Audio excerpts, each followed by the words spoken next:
കൊച്ചി വൈപ്പിനിൽ വനിതാ ഓട്ടോ ഡ്രൈവറെ മർദ്ദിച്ച കേസിൽ 2 പ്രധാന പ്രതികൾ പിടിയിൽ. കൃത്യത്തിൽ പങ്കെടുത്ത അരൂർ സ്വദേശികളെയാണ് മുംബൈയിൽ നിന്ന് പിടികൂടിയത്. ഇവരെ ഉടൻ നാട്ടിലെത്തിക്കും. ഓട്ടോ ഡ്രൈവറായ ജയയെ മർദ്ദിച്ച 3 യുവാക്കളിൽ 2 പേരെയാണ് ഞാറയ്ക്കൽ പോലീസ് കസ്റ്റഡിയിലെടുത്തിരിക്കുന്നത്. മുംബൈയിൽ നിന്നാണ് പ്രതികളെ പിടികൂടിയത്. സംഭവത്തിന് ശേഷം ഗോവയിലേക്ക് കടന്ന 3-അംഗ സംഘം പിന്നീട് മുംബൈയിലെത്തിയിരുന്നു. പ്രതികളുടെ സഞ്ചാരദിശ രഹസ്യമായി മനസ്സിലാക്കിയ പോലീസ് സംഘത്തിലെ 2 പേരെ പിടികൂടുകയായിരുന്നു. പിടിയിലായവർ അരൂർ സ്വദേശികളാണെന്നാണ് സൂചന. ഇവർക്കൊപ്പമുണ്ടായിരുന്ന 3-ാമനെയും ഉടൻ കണ്ടെത്താൻ കഴിയുമെന്നാണ് അന്വേഷണ സംഘത്തിന്റെ പ്രതീക്ഷ. അതേസമയം കൃത്യത്തിന്റെ മുഖ്യ ആസൂത്രകനായ സജീഷിനു വേണ്ടിയും പോലീസ് തെരച്ചിൽ ഊർജിതമാക്കിയിട്ടുണ്ട്.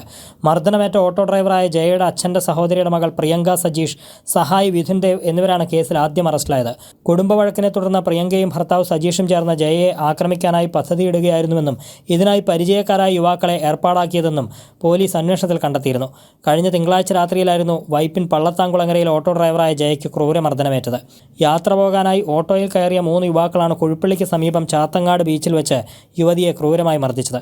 നട്ടെല്ലിനും വാരിയെല്ലിനും ഗുരുതര പരിക്കേറ്റ അവശനിലയിലായ ജയയെ നാട്ടുകാരാണ് ആശുപത്രിയിലെത്തിച്ചത്.